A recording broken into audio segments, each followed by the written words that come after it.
오늘도 하나님을 찬양하며 하나님께 나가겠습니다.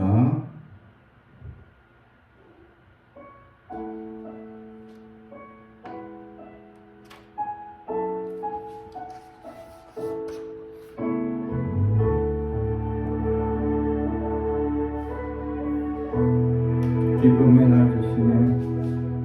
주님은 내 맘에 아픔 알아주시니 지난 밤 눈물 지워주시고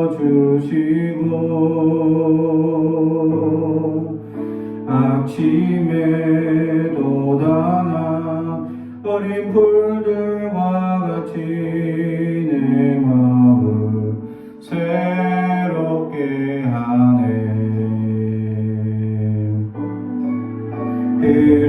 흐르는 시간에 보인 주의 영광은 내 삶을 밝게 비춰주시니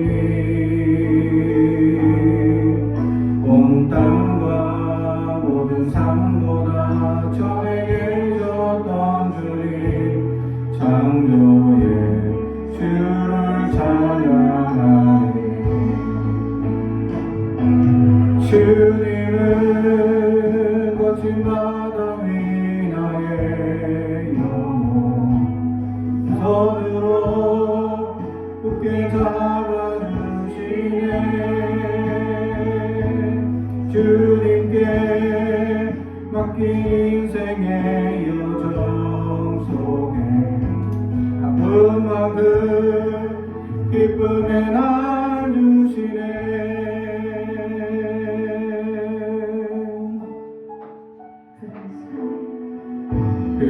흐르는 시간에 보인 주의 영광은 내 삶을 밝게 비춰주시니 온 땅과 모든 삶보다 전에 계셨던 주님 창조의 주를 찬양하네. 주님은 거친 바다 위 나의 영혼 손으로 굳게 잡아주시네. 주님께 맡긴 인생의 여정 속에 아픈 만큼 기쁨의 날 주시네. 주님은 거친 바다 위 나의 영혼 손으로 굳게 잡아주시네. 주님께 맡긴 인생의 여정 속에 아픈 만큼 기쁨의 날 주시네.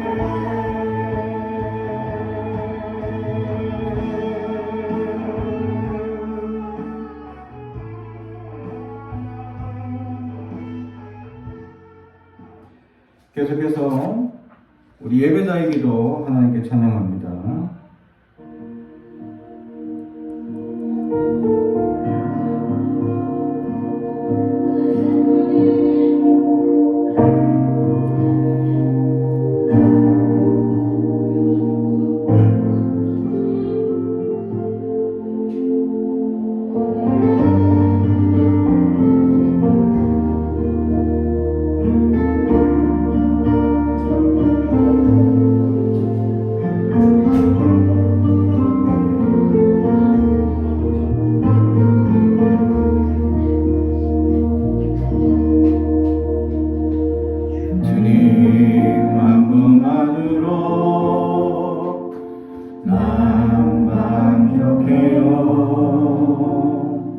내 삶은 주님의 것입니다. 주님 한 분만으로 난 만족해요. 내 삶은 주님 것입니다. 것입니다. 주님 한 분만으로 난 만족해요. 내 삶은 주님의 것입니다.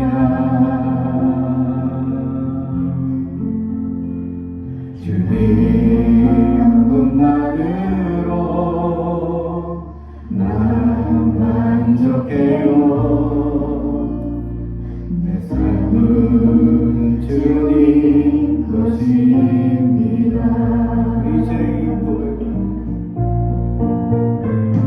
이제 이 고백을 마음과 말로만 하리. 삶과 행함으로 드릴 수 있네. 이제 이 고백을 마음과 말로만 하리. 삶과 행함으로 드릴 수 있는 예배자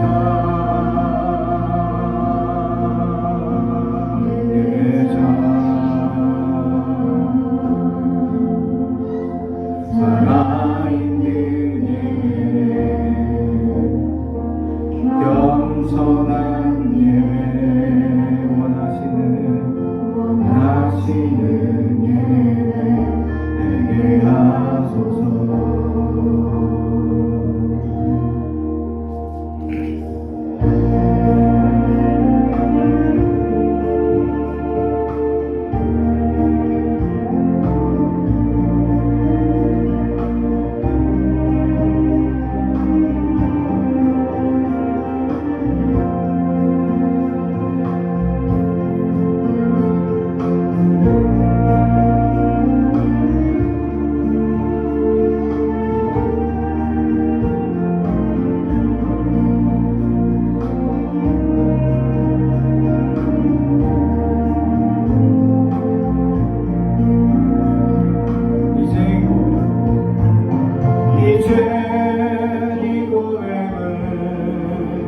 마음과 말로만 하리.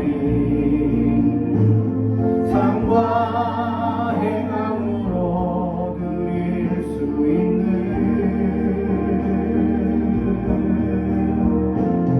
이제 이 고백을 마음과 말로만 하리. 삶과 행함으로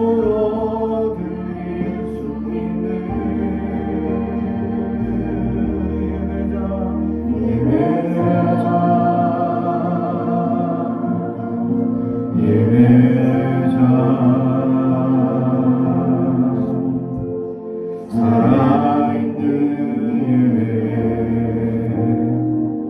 겸손한 예배 원하시는 예배 되게 하소서. 예배자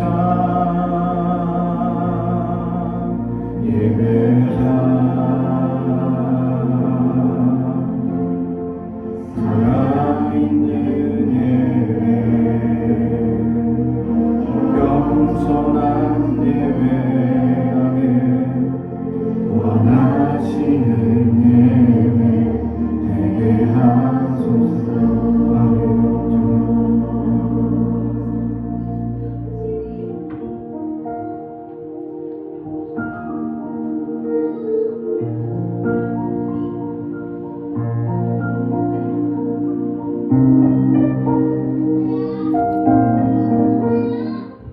계속해서 주나의 모습 보내 찬양합니다.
순간이 주의 힘을 나는 믿네.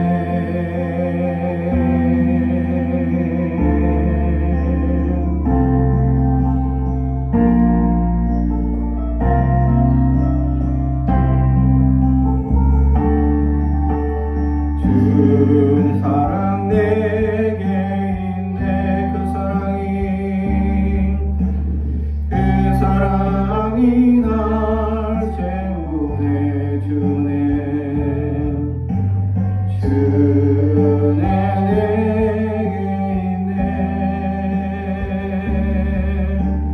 그대로 날 세우네. 세상 소망 다 사라져가고 주의 사랑은 끝이 없으니 살아가는 이 모든 순간이 주의 힘을 나는 믿네. 세상 소망 다 사라져가고 주의 사랑은 끝이 없으니 살아가는 이 모든 순간이 주의 힘을 나는 믿네. 힘을 나는 믿네. 주의 힘을 나는 믿네.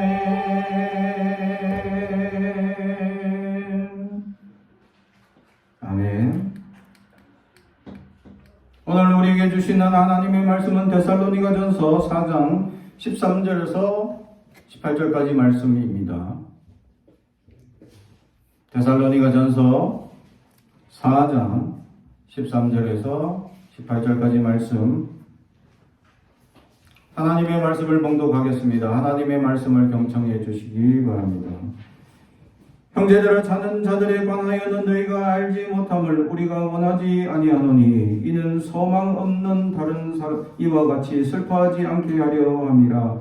우리가 예수께서 죽으셨다가 다시 살아나심을 믿을진대 이와 같이 예수 안에서 자는 자들도 하나님이 그와 함께 데리고 오시리라. 우리가 주의 말씀으로 너희에게 이것을 말하노니 주께서 강림하실 때까지 우리 남아있는 자도 자는 자보다 결코 앞서지 못하리라. 주께서 호령과 천사장의 소리와 하나님의 나팔 소리로 친히 하늘로부터 강림하시리니 그리스도 안에서 죽은 자들이 먼저 일어나고 그 위에 우리 살아남은 자들도 그들과 함께 구름 속으로 끌려 올려 공중에서 주를 영접하게 하시리니 그리하여 우리가 항상 주와 함께 있으리라. 그러므로 이러한 말로 서로 위로하라. 아멘. 우리 가슴에 손을 얹고 축복의 언어합니다. 나는 하나님의 사람입니다. 축복의 사람입니다. 우리 가정은 영원히 잘된 같이 범사가 잘되고 강건하여지는 가정입니다. 우리 교회는 번성하고 창대하게 되며 하나님의 언약이 이루어지는 교회입니다. 아멘. 오늘 말씀의 제목은 서로 위로하라 라는 제목의 말씀으로 언어를 나누고자 합니다. 몇 년 전부터 이 영화가 몇 편 이렇게 제작이 되었습니다. 그것은 천국에 관한 이야기를 담은 영화였죠. 실화 이야기였습니다. 그래서 3편의 영화가 있었는데 그 중에 이제 한 편의 이야기가 뭐냐면 어느 목사님이 이제 신학을 마치고 작은 교회를 맡아서 이제 목회를 하려고 준비하는 과정에 갑자기 큰 교통사고가 납니다. 거의 이 사람이 죽었다.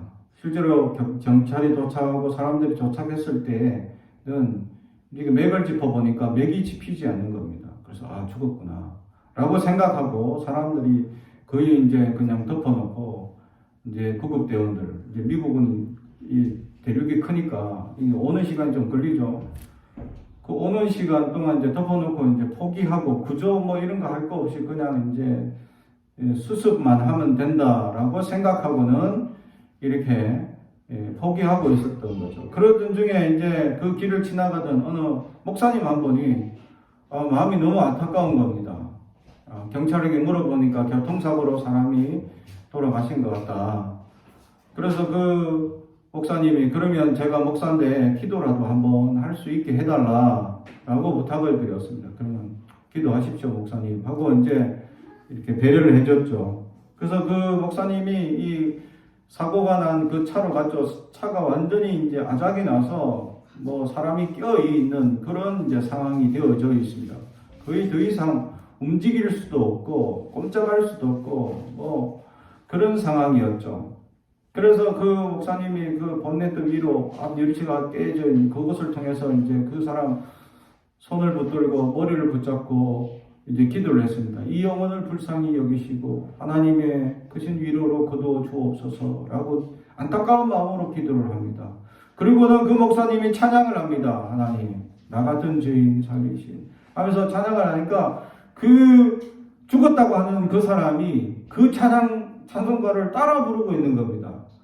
그리고 그 목사님이 깜짝 놀라서 아니 찬송가를 따라 부르고 이 사람은 살아있다고 막 소리를 지르는 겁니다. 그래서 마침 도착한 구급대원에게 이 사람은 살아있다고 막 해서 그 사람을 구출하게 됩니다.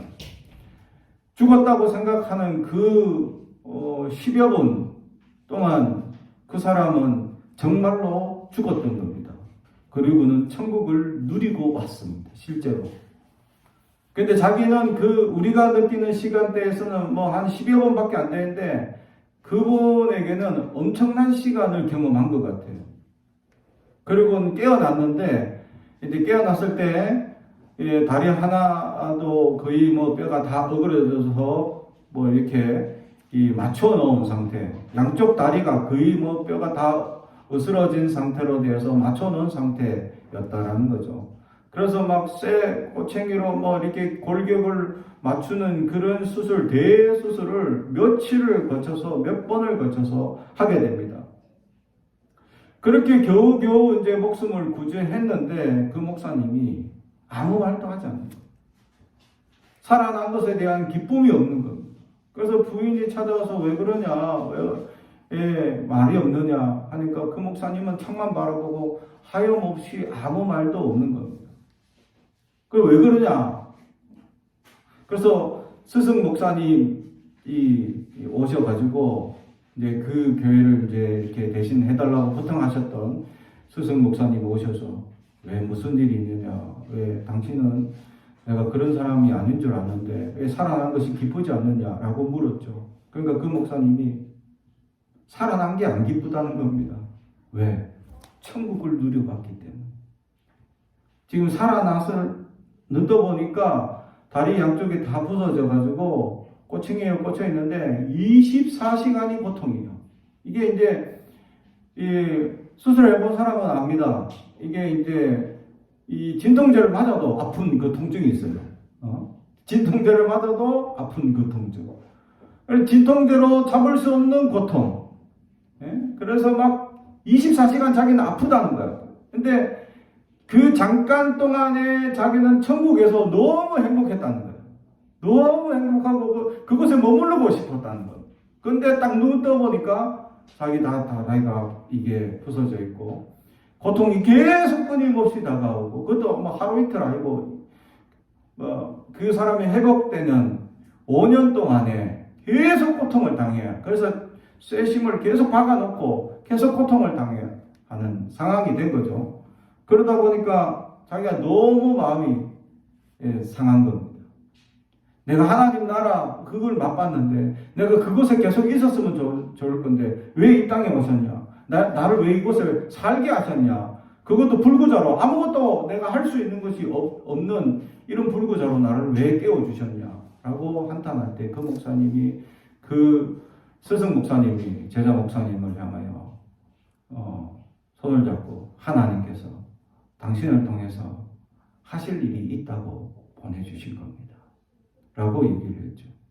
그리고 그 목사님이 그 말을 그냥 한 귀로 듣고 흘렸는데 그 고통 속에 계속 우울증으로 계속 이 하늘나라를 소망하며 기대하며 그렇게 살아가는 겁니다. 근데 그렇게 이제 회복되고 겨우 이제 걸을 수 있는 단계가 되어서 교회를 갔죠.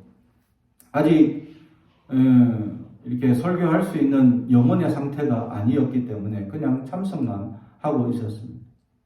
그런 중에 자기와 비슷한 이 뼈를 이렇게 쇠로 박아가지고 온 친구가 한 명 있었습니다. 청년이.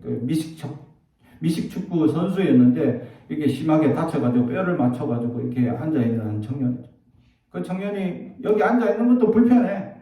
그냥 막 불만이 가득 찬 얼굴이야. 딱 봐도.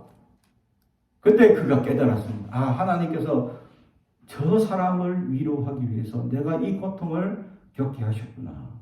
라는 것을 딱 깨닫고는 그 친구에게 다가갑니다. 그럼 그 친구에게 이 말 한마디 합니다. 정말 아프죠. 그러니까 그 친구가 얘 정말 아파 죽겠습니다. 저도 그걸 박아놓고 1년을 살았는데 이건 진짜 고통이 아닙니다. 정말 너무 아픕니다. 하니까 그 친구가 내 지금 아파서 정말 미쳐버리겠습니다. 그 얘기를 합니다. 그렇죠. 이 아픔과 고통 정말 견디기 힘든 누구도 알아주지 못하는 그 고통 제가 너무나 그걸 겪어봤기 때문에 잘 압니다.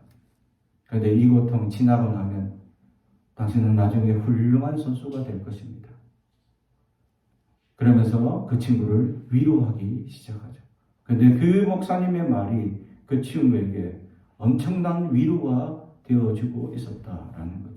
그 후로 그 목사님은 상처받고 눌려있고 힘들어하고 또 다쳐서 괴로워하고 장애로 아무것도 할 수 없다는 실패한 사람들을 모아놓고 그들을 향하여 위로의 설교를 하는 목사님이 지금까지 되어지고 있었다. 결국 지금 그분은 완전히 회복되지 못하고 이제 지팡이로 쩔뚝거리며 다니는 인생이 되었지만 일평생 그는 그렇게 아파하고 힘들어하는 그 고통이 어떤 것인지를 너무 많이 경험한 자로서 그런 아픔과 고통을 겪고 있는 이들을 찾아다니며 위로하는 그런 목사님이 되었다라는 영화의 내용이었습니다. 그렇습니다. 사람이 사람을 위로할 때 똑같은 고통을 경험하지 못하고 위로한다는 것은 정말 온전한 위로가 되지 못할 수도 있다라는 거죠. 그렇죠? 옛날에 나왔던 또 우리나라에서 만들었던 그 영화가 하나 있습니다. 애통이라는 영화였죠. 단편 영화였습니다. 선교사님의 부인이 돌아가신 이야기죠. 거기에 선교사님이 젊은 부인을 보내놓고 또 어린 아이들 3살, 2살 이런 어린 아이들 놔놓고 사모님이 먼저 선교지에서 강도의 총에 맞아 돌아가신 겁니다. 그래서 선교사님이 장례식 때마다 오는 겁니다. 그런데 사람들이 와서 하는 말, 하나님의 위로가 함께 하시기 바랍니다. 하는데 위로가 하나도 안 되는 거예요. 목사님이. 하나도 안 되는 거예요. 말로만, 그냥 하나님의 위로가 함께 하시기 바랍니다 하고 던지고 지나가는데 이게 그 말이 정말 위로가 안 되는 거죠. 그래서 그냥 애통하고 계속 더 슬퍼하고 그렇게 하는데 친구 목사가 옆에 떠고 와서 앉더니 그냥 계속 같이 우는 겁니다. 어떡하냐. 제 아기들 어떡하냐 하고 울고. 너 목회 어떡하냐. 사모님 어떡하냐. 하면서 계속 같이 계속 펑펑 우는 겁니다. 그런데 그 친구 목사의 그 눈물이, 그 애통함이 이 목사님에게 위로가 되더라는 거예요. 그 친구가 그렇게 같이 울어주는 것만으로도 얼마나 위로와 감격이 되는지 우리가 함께 울어주지 못하는 사람, 위로하지 못하는 사람으로 살아가고 있지는 아니합니다. 우리는 사람들을 위로한다면서 그 사람의 진정한 고통이 뭔지 알지도 못하고 우리가 말을 할 때가 많이 있습니다. 진정한 위로자는 어떤 사람이 어떻게 하면 위로자가 될 수 있느냐라는 것이죠. 오늘 잠자는 자들, 곧 죽은 자들에 대한 애통을 가지고 있는 사람들을 오늘 성경은 위로하라라는 말씀으로 위로의 말씀을 전하고 있다라는 거죠.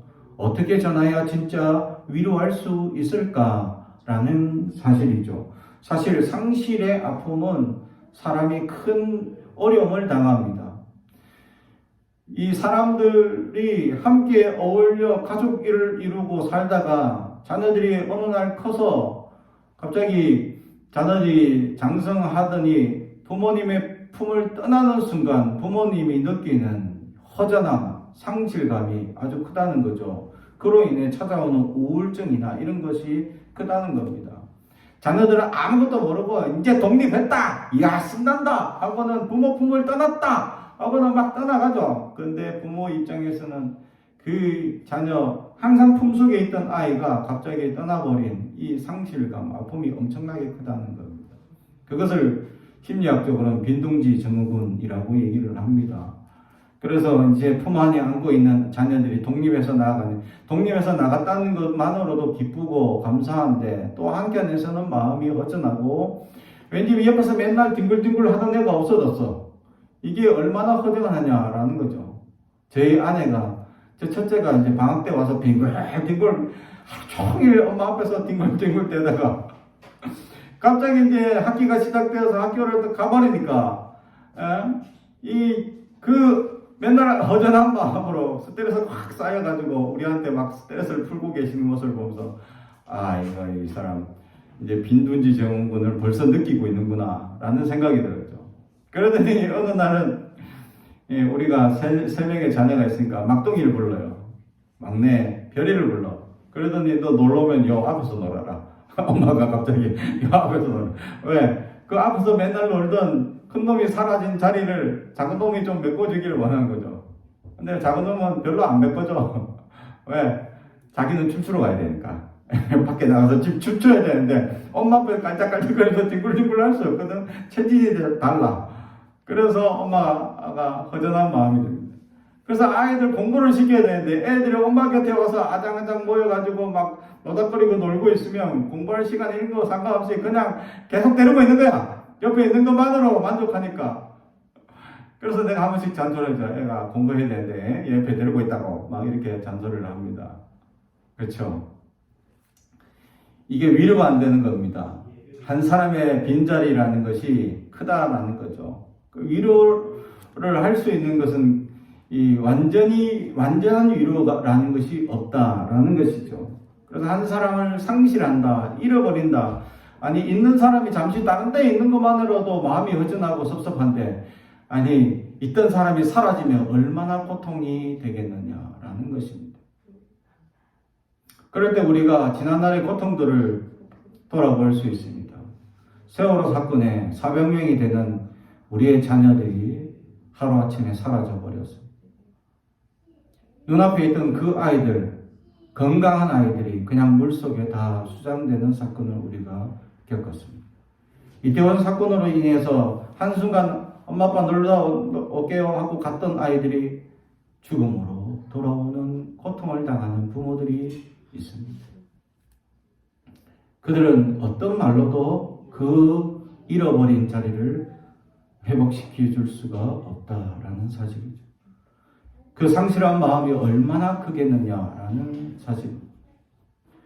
그래서 그 잃어버린 상실한 마음의 고통으로 울부짖는 부모들의 이 모습들을 보게 되면 정말 마음의 한켠에는 정말 무거운 마음이, 먹먹한 마음들이 들게 된다라는 사실.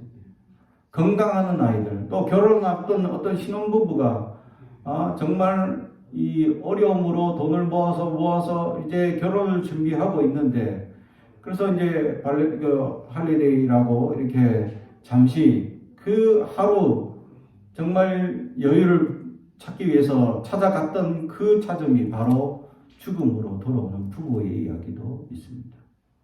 참으로 알 수 없는 많은 상실들이 우리나라 전체에 일어나고 있다라는 사실. 우린 그들을 다 그 잃어버린 자리에 어떤 말로도 우리는 위로할 수 없습니다. 우리 주변에 그렇게 가까이 있던 사람들이 떠나가는 우리는 경험들을 많이 하게 됩니다. 그럴 때 살아있으면 언제든지 연락하고 또 이야기할 수 있으니까 그거로 위로는 받을 수 있습니다. 그러나 살아있지 못한다면 우리는 그 상실의 자리가 클 수도 있다는 사실이죠. 우리는 이러한 아픔과 고통 속에 있는 이들을 향하여 우리는 위로해 나가야 한다라는 것이죠. 특별히 믿음의 사람들은 오늘 말씀에 13절 마지막 절에 보면 슬퍼하지 않게 하려 함이라. 아멘. 그렇죠. 왜냐하면 믿음의 사람들은 천국이 있기 때문입니다. 슬픔의 자리가 아니라 상실한 자리, 어려움의 자리, 물론 당장 가까이 하지 못하고 또 젊은 죽음에 대해서 정말 애통하는 마음이 있으나 믿음의 사람들은 우리가 슬퍼하지 않을 수 있어야 한다라는 사실이죠. 하나님이 거듭한 생명, 하나님의 은혜로 하나님의 이 나라에 함께 거할 그 위로를 가질 수 있어야 한다라는 것입니다. 몇 년 전에도 어떤 영화가 나왔는데 5살에서 6살 난 딸을 잃어버린 아빠의 상실된 마음에 대한 영화였습니다. 실화였는데 이 아빠가 정말 이 막둥이, 귀중하게 여기는 막내딸, 또 약간 늦둥이라서 이 정말 애교도 많고 또 딸이니까 얼마나 아빠는 딸 봐보니까 얼마나 이렇게 귀엽겠습니까? 그랬던 아이가 죽습니다. 그러자 아빠가 이 상실한 아이의 이 마음 때문에 이걸 정상적인 삶을 회복할 수가 없는 거예요. 아무것도 할 수 없는 거예요. 그래서 완전 가정이 파탄날 지경이 된 겁니다. 거의 아빠는 알코올로 막 쪄들어 있고 그런 와중에 부인이 그 남편에게 교회 가서 하나님의 말씀으로 위로받자는 거예요. 근데 그가 더 화가 나는 건 하나님이 살아계시다면 왜 내 딸 5살, 6살 밖에 되지 않는 그 아무 죄도 없는 그 딸을 왜 하나님이 데려갔냐 이거죠. 왜 하필 내 딸이냐, 차라리 날 데려가시지 하고 막 원망하는 거예요. 그래서 절대 하나님이 살아계시다. 있다면 그럴 일이 그렇게 하시는 분은 내가 안 믿는다 하고 막 이렇게 완전 간팍한 마음으로 있었다라는 거죠. 그러던 어느 날 그 딸이 좋아하던 어느 폭포에 놀러를 이렇게 가고 또 그것의 추억을 다시 한번 되살리고 늘 그러면서 마음의 위로를 찾아보려 했지만 전혀 위로가 되지 않고 있던 그 중에 그가 사고를 당합니다. 그 사고로 말미암아 그는 중한 상태가 되었고 그 과정 가운데 그는 삶을 포기하다시피 의지가 없었습니다. 그래 의사들이 이 남편분이 살려는 의지가 있어야 사는데 이거 의지가 없는 것 같습니다. 이대로 가다가는 그냥 죽습니다. 라고 얘기하는 거예요. 그래서 부인과 함께 또 부인이 되는 목사님, 교인들이 와서 막 기도해 주는 겁니다. 하나님 그 영혼을 불쌍히 여겨달라고. 근데 남편은 삶에 의욕이 없죠. 딸을 잃어버린 지 2년 동안 아무것도 하지 않고 그냥 딸만 잃은 상실감으로 그냥 세상을 비관하고 있었던 그 상태였기 때문에 삶을 포기하고 이제 그냥 죽으려 하는 그런 상황이었습니다. 그래서 살려는 의지가 전혀 없었던 거죠. 그러던 중에 그가 그 꿈속에 경험했던 것이 뭐냐? 천국에 가 있는 딸을 만나게 됩니다. 그곳에서 딸이 너무나 행복하고 예수님과 하나님과 아주 행복한 하루하루를 보내는 걸 보게 됩니다.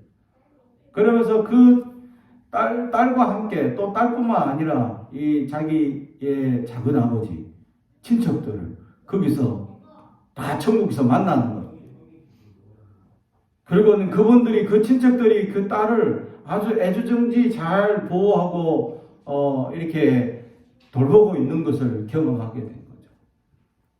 그러면서 하나님이 그 영혼을 위로하고 안아주고 하나님의 위로로 그 영혼을 감싸주면서 그가 치유되고 다시 살려는 의지가 생겨서 결국 살아난 이야기. 그래서 그가 그 잠깐의 천국을 경험한 이야기를 통하여 책을 적게 되었죠. 천국은 있고 그곳에 우리가 그리워하는 사람들이 다 살고 있다라는 얘기를 전해주고 있었다라는 사실이죠.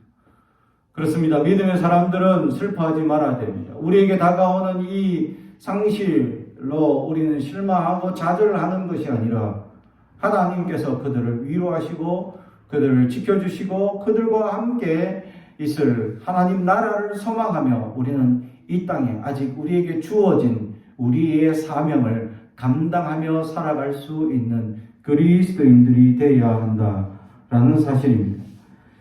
그렇습니다. 우리는 하나님께서 주신 위로가 있습니다.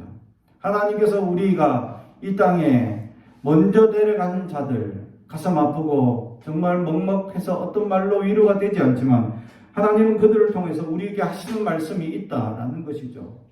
그리고 우리가 이 땅에서 주어진 이 사명을 감당할 용기가 있는 사람이 되기를 하나님은 우리가 그렇게 살기를 원하고 있습니다. 왜냐하면 우리에게는 부활이 있기 때문입니다. 15절 우리가 주의 말씀으로 너에게 이것을 말하노니 주께서 강림하실 때까지 우리 살아남아있는 자는 자보다 결코 앞서지 못하리라. 아멘. 그렇습니다. 우리는 부활이 있습니다. 우리에게 다시 하나님 살아나게 하시는 주님이 먼저 첫 부활이 돼서 믿음의 사람들이 다시 살아나 천국을 누릴 것을 우리에게 예고해 주셨고 확신시켜 주셨습니다.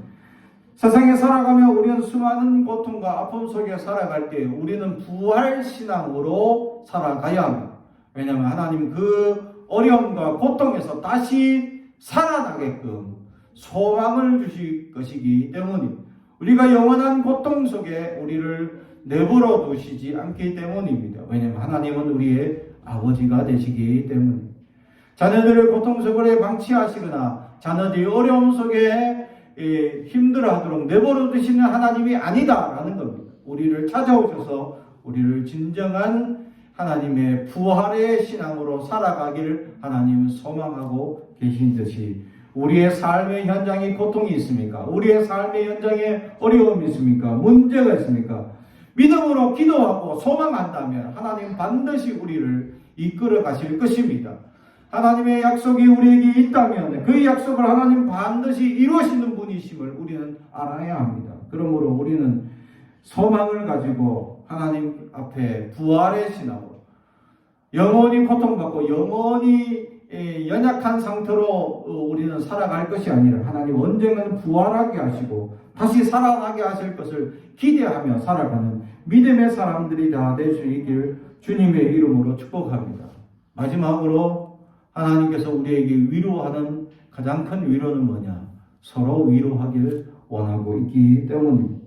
사람은 살아가면서 여러 가지 실수도 하고 어려움이 있고 문제가 있어 고통 속에 울부짖기도 하고 어려움 속에 하나님 앞에 울부짖을 때가 있습니다. 그때 우리가 믿음의 사람들이 나아가 그 연약한 이들을 위로하고 격려하기를 원합니다. 오늘 성경은 그래서 서로 위로하라 라고 말씀합니다. 서로가 격려가 되는 사람, 서로 위로가 되는 사람, 서로가 세워주는 사람, 그런 사람들이 될 수 있어야 한다라는 거죠. 서로 세워오지 못하고 서로 깎아내고 서로 험담하고 서로 미워하는 말들만 세워간다면 어려운 가정이 될 수 있습니다. 그것을 본 자녀들은 그 자녀대 또 그 자녀의 자라나면 부정적인 관습과 생각과 언어 행실들로 말미암아 그들도 여전히 부정적인 습관들이 세워질 수밖에 없다라는 것입니다.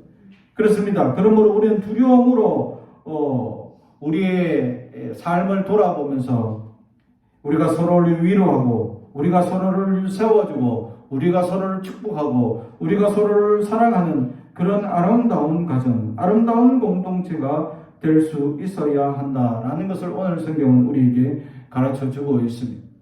사랑하는 성도 여러분, 세상은 한 번도 우리를 평안하게 내버려 둔 적이 없습니다. 세상은 끊임없이 우리를 힘들게 하고 괴로운 일들로 우리를 근심과 걱정으로 이끌어갈 겁니다. 그때 하나님의 위로가 가장 큰 위로가 될 수 있지만 우리는 서로가 가장 큰 위로가 될 수 있는 존재가 될 것입니다. 서로가 서로를 얼굴을 대하고 사랑합니다, 축복합니다. 그 말 한마디가 서로에게 큰 위로가 될 수 있다라는 사실이죠.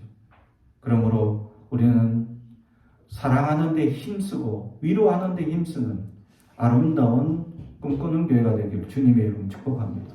기도하겠습니다. 사랑과 정이 가득하신 아버지 하나님 감사합니다. 이 땅에 살아가며 수많은 험난한 일들을 경험합니다. 멀쩡한 다리가 무너지고 멀쩡한 건물들이 무너지고 멀쩡한 삶들이 하루아침에 수장되는 안타까운 이야기들을 듣게 됩니다. 주여, 그 상실한 이들 마음은 얼마나 고통 속에 부르 죽겠습니까? 주여, 우리가 위로자가 되게 하여 주옵소서. 서로가 서로를 세우게 하시고 서로가 서로를 사랑하게 하시고 서로가 서로를 위하여 기도하게 하시고 서로가 서로를 위하여 위로하는 위로자가 되게 하옵소서. 감사드리며 예수님의 이름으로 기도드리옵나이다. 아멘.